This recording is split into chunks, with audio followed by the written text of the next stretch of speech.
اقبال کے ہاں جہاں پہ آپ کو لگے کہ اب اقبال اردو کی آخری حد تک پہنچ گیا ہے اور اب وہ بے بس ہو گیا، اردو استعمال نہیں کر سک رہا اور زیادہ اس کے پاس کمی ہوگی الفاظ کی، تو وہ فارسی کا انتخاب کرتا ہے۔ وہ کہتا ہے یہ خوش آن روز، کہ وہ کتنا خوش قسمت دن ہوگا کہ آئی کہ تم آؤ گے او بصد ناز آئی، اور کتنے ہزاروں نازوں کے ساتھ آؤ گے۔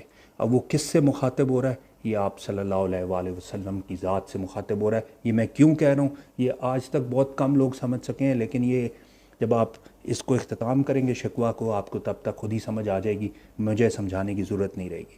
بے حجابانہ سوئے محفل ماں باز آئی، کہ بے حجابانہ ہو کے ہماری محفل میں آپ دوبارہ آئیں گے۔ اور اقبال کے ہاں جو حجاب کا کانسیپٹ ہے اور بے حجابی کا کانسیپٹ ہے وہ یہ ہے کہ اللہ کے رسول صلی اللہ علیہ وآلہ وسلم، ایک وقت تھا کہ آپ حاضر تھے اس دنیا میں اور لوگ آپ کو دیکھ کر ایمان لاتے تھے، اور ہمارے لیے آپ حجاب میں ہیں۔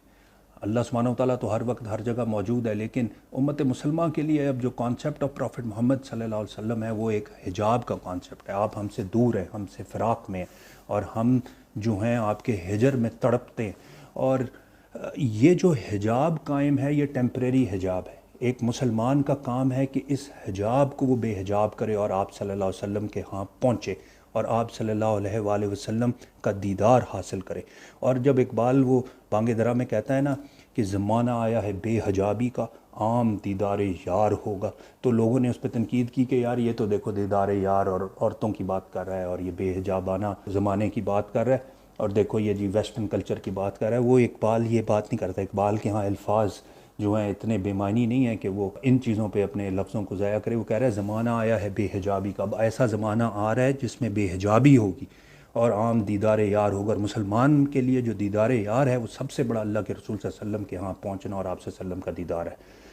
زمانہ آیا ہے بے حجابی کا، عام دیدار یار ہوگا، سکوت تھا پردہ دار جس کا وہ راز اب آشکار ہوگا، کہ وہ جو سکوت جس راز کو چھپائے ہوئے تھا وہ راز اب آشکار ہونے والا ہے۔